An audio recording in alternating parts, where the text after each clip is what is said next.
Welcome to another episode of the True Beast Podcast, brought to you by Xdog, the world's greatest fitness and health enhancement harness for dogs. You can go to xdog.com and check out all their other products, including nutrition, which includes the crafted kibble, freeze-dried treats that are made of real meat, organ, and bone, and of course supplements that go above and beyond industry standards. Used by world champions, international champions of all dog sports, conformations, and everything else. And so if you're an everyday dog owner and you want to create a True Beast and stop owning a dog, check out xdog.com. And today, I got my boy Trevor, and we're going to discuss the importance of developing routine, which building a routine with your dog is important, and having your own personal routine, right, is going to lead to an end result that you're probably, a desired end result that you're looking for, correct? Absolutely. So go ahead and tell them, what is a dog? We got to this space where we humanize dogs, and, they kind of lounge around, hang out, do whatever they want. And, I think that leads to the problem that we keep discussing in various episodes about 50 million plus dogs that are obese, which is how we're going to get to that whole importance of routine thing. But, what does a dog mean to you? Like, what is a dog? I mean, a dog, to me, my definition is probably going to be different than your definition compared to another trainer's definition. I mean, for example, you have some world-class trainers that say, that compete in protection sport, if a dog doesn't work, it ain't a damn dog, And most of the time, a lot of those dogs, they stay in their crate and they only come out to work, And then you have other people who, what we call the everyday dog owner, who purchase a pet to fill an empty void, maybe love, or, just they like dogs in general, and they're just everyday dog owners, man, and they lack communication skills with their dogs. They usually tend to have more problems, than. Yep. And then you got some other people who are kind of meet in the middle, who are kennels and, breeders, and it just really depends, man. As far as, I guess, the owner would depend on the definition. My definition for a dog is I kind of fall in that line where I have pets, right? And of course, I love the companionship of having a dog. I trust dogs more than I trust humans, I'm learning to communicate with my dogs more, and I think we're in a time right now where owners and people in general are becoming more self-conscious of the importance of health and nutrition and fitness and putting the right things in their body, and they're like, it's bringing awareness to them about the importance of doing the same thing for their dogs, So you'll look at the back of a dog food and you see all these preservatives, all these ingredients that probably not healthy for you, and they're like, well, they're starting to ask the right questions. Should I be feeding this my dog, And I mean, look where it led you. It led you down to Carter 4, $120 a bag. Man, listen, 120 is solid ass. I mean, you can Jesus Christ. I love the dude's like, man, he's taking his dog super serious. I said, don't want even shaking my hand. He's too bad. It's $320. Yeah. Hey, speaking of that guy, does he follow up with you? Yeah, no, he commented on something I talked about when I put carnivore. He's one of those people you can go and reach out to. He's got a lot of things going on, but I tell you, man, anyone I've met that I've known, they take that seriously. He is about dog stuff. Yeah. They he'll be glad to answer any questions. Now, mind you, he doesn't know me from Adam, but I put him on the spot that one day because he started doing some juice. I said, yo, stop. I got to record this. You okay with this? He said, yeah, that's fine. I said, perfect. Go ahead, start again. It's kind of crazy. I wonder how you felt. It's like, how many people come in and actually put the camera on? Hey, I'm one of those people that believes in taking advantage of every opportunity I'm given it. When some people fail to realize, you go home at night sometimes you think, man, I should have said this, or I should have did that. I've always been indifferent to friends, and we'll get back on topic because people call people to vent, right? Mm-hmm. If I thought something, I'd tell my mama how I feel. So, I'm not holding anything back, and that was, as I've always believed, especially once we live in a visual and digital era now. This man, he might not know how valuable he is to the community. Yeah. And that joker, he knew a lot of stuff, so I'm like, I'm not about to miss this, and this can help others. Every one of my values is based on how much value I can bring to someone else's life, along with my own. So when I see someone who, is of standard and in terms of having it, what do? I'm like, yo, let's talk, let's record. Do you mind? No? Good, thank you. Yeah. And then I'll go into asking quite a few questions and, being myself authentically, like I hope people can see in ways that they're like, damn, he really doesn't know. That really helped me. And a lot of people went out and just like, yo, Trev, what about this? People texted me, yo, we feed our dogs origin, is that okay? Absolutely. Mm-hmm. And this goes right into the next thing is, where does basically building a routine begin? It begins with the food. Yeah. Your dog's health and overall well-being, and that starts with what you're putting in their system. Yeah, and including yourself, developing habits, habits are important. I don't know, do you have a morning routine? Not really. I'm not gonna tell that lie. I get up, and normally thank God just for having, some breath in my lungs, and I'll jump on and see what's kind of going on. I wake up to, and I'm sure you do a lot of fucking messages. So that's the other thing. You go to sleep and it's on E, and I start putting that thing in silence. Yeah. Because I'm like, I can't be up all night. Well, that's part of a routine, right? Yeah. So I got a little routine, and that's just to try to keep some order in my life. Yeah. Well, I know, man, from my experience with just some really successful entrepreneurs and business people, or anybody who has a successful dog program in general, right? It all boils down to the routine, For sure. Like even in the showroom, right? It's almost like the handler and the dog have a routine, and they develop their routine, right? They become successful. They constantly train it, they constantly practice, and the more they practice it, and the more reps they get, the better they become, right? They start to, work in sync together, and your body does the same thing as far as like the types of foods you put in your body. Like I started intermittent fasting a few years ago. It changed my life. Like I used to think that breakfast was the most important meal of the day, right? And I realized for me and my body type, it wasn't, because I always felt lethargic after I ate breakfast, Man, what would you eat, man? Huh? No, I would eat stuff like I thought were healthy, like eggs and oatmeal and fruits and berries. Now, it's not that I don't eat those things. I just depends on the time now. Like I don't eat until like 11 or 12. You know what I mean? Makes sense. And so that intermittent fasting window taught me a lot, not just about myself, but my energy levels are so much higher. My body type completely changed, and I made me realize this is probably same effective for dogs. So I started doing my research on that as well, and I realized that, man, like the gut is extremely important, and your gut needs the rest. And if you constantly got it working overdrive, imagine having a trash can and you're constantly stuffing it with trash. We've all done that shit, right? Yeah. Whether it's alcohol, whatever, it's like that's you poisoning yourself almost. The body needs it's fasting. I do agree with the fasting side of things, especially because we put our bodies through so much stuff, and it takes so much energy to process milks or red meats. It's just hard, or pork, Lord have mercy. It is hard to process these things. So go ahead and tell them where should the dog's routine begin? And we're not dog trainers. Yeah. But we have our own personal preferences on how we want our dogs to function and coexist with us in our lives. Yeah, I think it just depends on your lifestyle. My routine is, I wake up. So here's one of the things I used to do. I used to come home and I used to, my dogs would be all hyper. I would match their energy. Now, when I come home to the house, I learn from a lot of trainers, like they stay in their kennel until I'm done doing my thing, and then I'll go. So I've developed a routine where now they're calm when I get there. But somebody new comes, I got to retrain that and reprogram them on that stuff. But especially with my girl, like she matches their energy. So I got to always constantly train her, and going out to Caesars next week, I think I'm going to learn a lot about dog psychology, and human psychology as well. But my routine with them is I wake up in the morning, right, and I wake up, I do my thing, get my coffee and stuff ready, then I go let them out. If it doesn't matter if I wake up at 5. And let's say the next day I wake up before, I'm not still bringing them out till 6. They know at 6 o'clock they're going out, and that's when they're going to use the restroom, right? Yep. And then we have our daily feeding programs, which I feed. My routine is to feed once a day, and then once a week I switch from morning to evening, which gives them that fasting period, right? Yep. And always confuses them, which I've learned to help me that if I want them to eat foods that they normally don't like liver organ or like certain greens or certain fruits and vegetables and stuff like that by doing so they'll eat everything in the bowl. You know what I mean? And they'll be looking for more.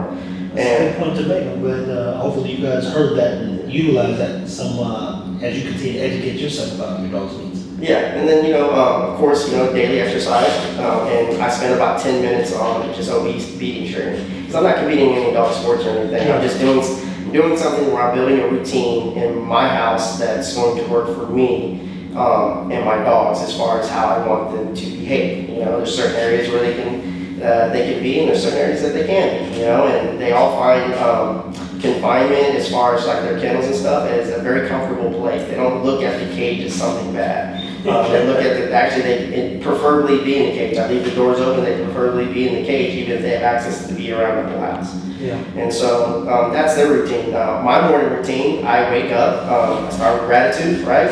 And then I go into the kitchen, I get some just warm water, lemon juice, apple cider vinegar, get my gut going, and I drink a black coffee, and that's it, man. That's my day.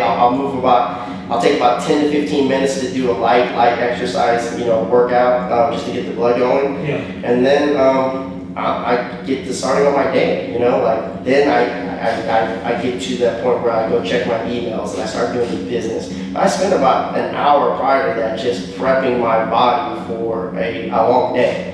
And so that routine has helped me out a lot. I go over what my critical tasks are going to do that day. Usually it's between 3 to 5 things. I get that shit done, I know the rest of the day is winning, And so I think, man, a routine and developing good habits or exceptional habits and great routine is pivotal, man, to anybody's success. Yeah. And when I fuck off, those are usually days I'm having a bad day.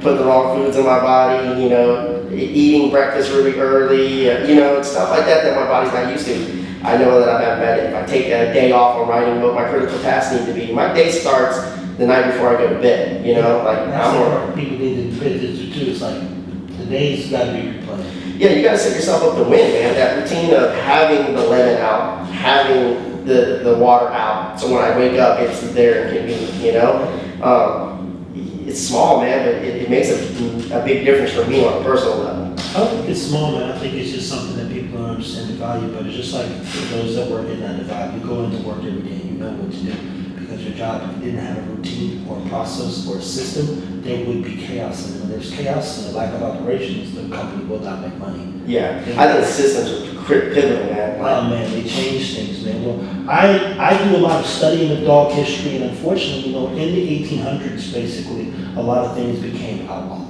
And during the time of, outlawing bull baiting and different hunting, the Great Dane is not just a majestic looking dog. It used to go and take care of some business back in the day.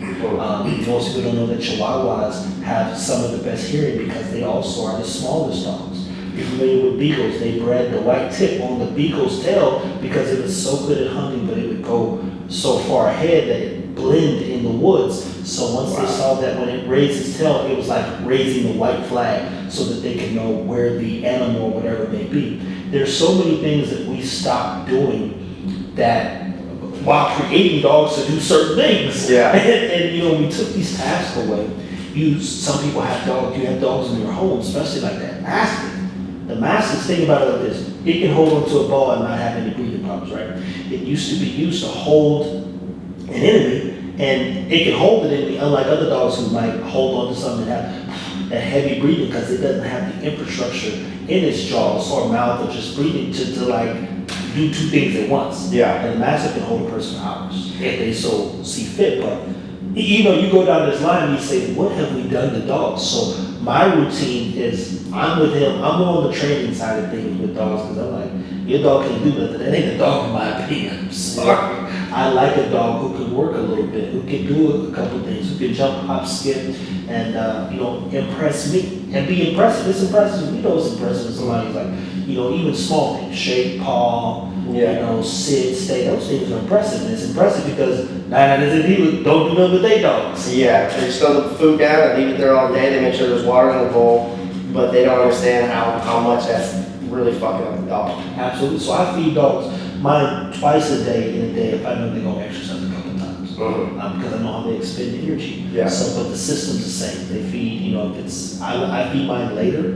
because a lot of times my days start a little bit earlier. So I have to take them out early, which means they might eat at 8, between 8:30 and 9. But when I take them out, I don't want to walk up on morning either. So they're ready to go to the bathroom. That's the other thing. Yeah. Some of you are like, hey, you want to use the bathroom? What'd you feed them? I fed him. I'm like, girl, why would we go to the bathroom right now? Yeah. It takes how long for a dog's food to process? A little bit lower, is it about 12 hours?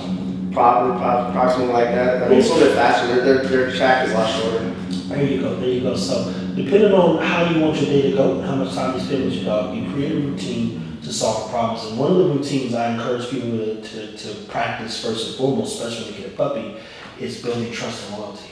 Yeah. And that's one of the routines that I think a lot of people don't even consider. So Stan talked about dogs being in a cage. Everything from almost 4, it should start at 4 weeks, almost to definitely 12, if not for forever. I'm building situations where the dog comes out the cage and knows we're going to go on for a mile walk. When they do go outside, they're whining, they go use the bathroom. I feed them at certain times. Everything I do is situational to really get them into some good habits. Come out, I have one of the placement cots at the house for the new puppy.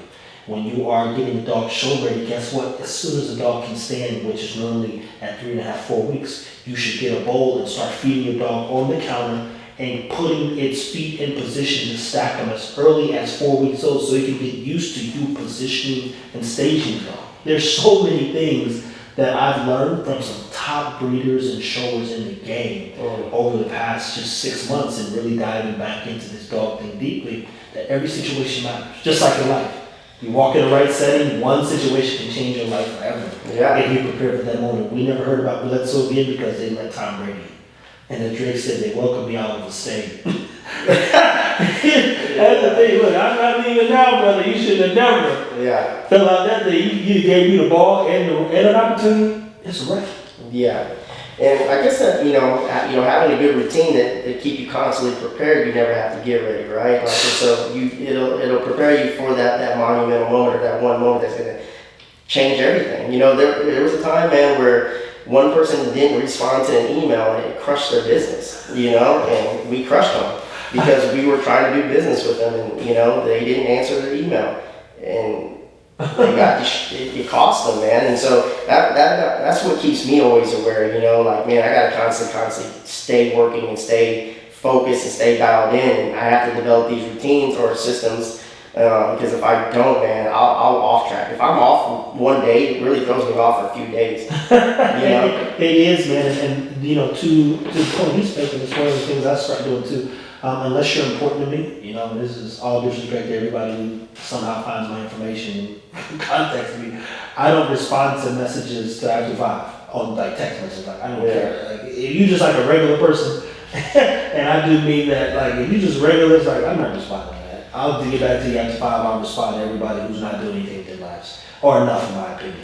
Anybody else? Stan texts me, I normally get right back to him. Everybody knows. I'm boom, boom, boom, right away. I've been in the middle of training now. 50 kids that answer my phone. Yeah. Because if you're of importance, and as he said, missing that phone call, it could be the difference in where you're at and where you're going. Yeah, and I think routines and systems, what they really help with is they help manufacture momentum. And momentum is really key. And some of the most successful entrepreneurs or business owners or people in their field that they're really super successful at, man, they know how to manufacture that momentum and they know the importance of it. It's for example, if you get on a diet program, right, and where you build a routine and system that's helping you win, for example, when I had done 75 hard, right, I noticed a lot of people that in that program, what they would do is man, I can't wait till day 75, and that way I can go ahead and have this cheat meal, right? And it's you work your ass off that whole time, develop a great routine, develop all this momentum, everything in your life is becoming so much better, and then you're just going to fucking just throw it away because you got to have a fucking cheat meal, And so I think the same thing works with dogs, man. You stay consistent, you stay developing that routine, and I think I've seen that a lot, especially with dogs, trainers who compete in different dog sports and they get to the 3s, and you can tell there's a lot of commitment and time and dedication into the systems that they've created with their dog and the routine that they've created with their dog to accomplish that. So, absolutely, and listen, the momentum part, I think, is something that, we go back and forth different times on this podcast about business and dogs because our business is dogs. and we're in the business, but, just wrapping up dogs. So when you think about momentum, just like you talked about 75 hard, you get addicted to success. And success doesn't happen overnight. It happens in increments. So even the puppy thing, people who I know call me different times, I'm getting mad about this dog. I'm what's it doing? So I said, wow, it's 4 months old. I'm bro, That's like, I have a 2-year-old daughter who can't tell you really what's going on. You want the dog to be grown, but to get it to a state of understanding you, it's everyday work. Yeah. I literally keep, right now I've got about 5 X-Dog treats, 2 more in there, in my pocket and throughout the day, because again, my dog's only 11 weeks old, the new one that I had, new puppy. I do a couple different tricks, not tricks, but like, hey, I'll walk him outside as, I did earlier, put him on his placemat, tell him to sit down, and then he gets up on it. Yeah. He's 11 weeks old. What else I can't, and he knows how to do this. He knows how to basically, I can work him down. He does it pretty quick. I'll record it and post it, but I'm creating situations where he knows at times the first thing he's going to do when he comes out of the cage, before he gets to play with the other dogs, and anybody even gets to touch him, we're working a little bit. Yeah. And I think, it's like, the better you learn to communicate with your dog, you're using less words, and it's more body language and energy, and you keep practicing that routine. It's on autopilot in a way. It's programmed, right? Yep. And so that same thing can happen with you in your daily life. Again, routines I can't emphasize enough on creating good routines, having excellent habits, and on an everyday basis, in addition to developing those systems that are going to help you succeed. And to listen to what he said, some people have, trouble spending, like financial issues. So then when you ask them, I always struggle, I always need money, like, so how much do you net every month? And then they tell you, go, well, where's all that money coming? Yeah. And they go, I ain't really took a look. They're not counting on themselves, and they're not counting what they have, so they ain't counting what they losing, and then he's like, well, you're not counting where you're going either. This is like, they're countless in everything that they do, and trust me, everything counts. Everything fucking counts. So here at X-Dog, what are some things that you put in place that you've seen help grow the business? And at one point, what was the hardest thing for you to overcome, because you might have lacked some systems at times?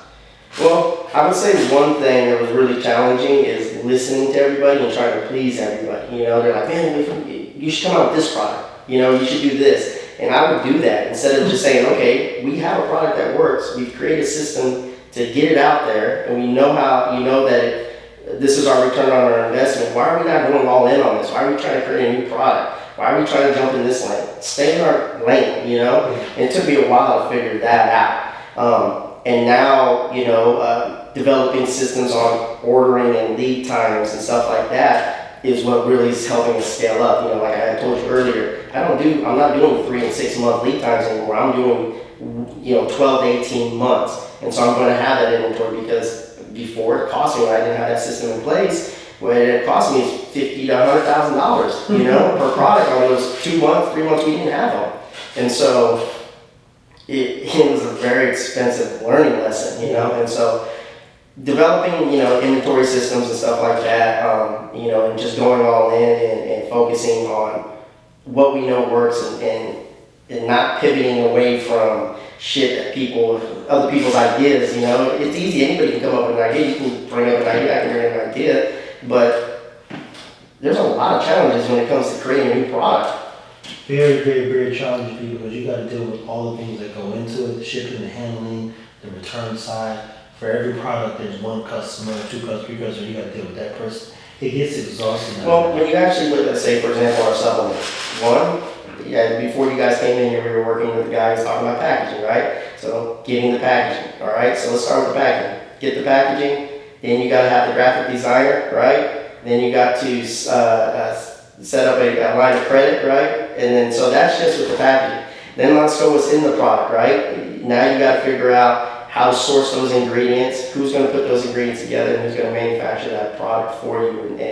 And then, that's just it. Then you got marketing, right? And then you got to develop a website. Then you got to do product detail sheets. And then you have to either figure out whether, let's say, it's the supplements, you want to definitely make sure that it's regulated by the National Animal Supplement Council. And then you gotta test it, and you gotta make sure it works. That's just all in one product, right? People, all this stuff costs money. So Yeah.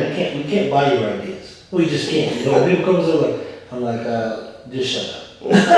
Just shut up, okay? Look, where a simple setup of business could run you 5 racks, because there's 2,000 trademarks on them. And if you're serious about your business, trademark protection in the U.S., so then you got to get trademarked in other countries depending on how far you want to expand your business.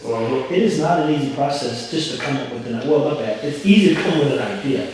very difficult to execute, and if you don't have systems in play, Yeah. then you really will set yourself up to fail. And when you've failed enough, then that's when you're like, let me go back and look operationally what we could do better. So systems are transcendent in everything you do in life. You want to know how some people are successful, they have a process to being who they are every day. Yeah. And that process normally is based on them being better. And it starts with, I like to say, it starts this morning with gratitude. I don't do a bunch of crazy things in the morning, but I do thank God for opening my eyes again, just being here with another day, another chance to be better. Yeah. And then, I try to find some things at least once or twice a week. I get on read for, see what's going on in the tech world, because technology kind of rules things.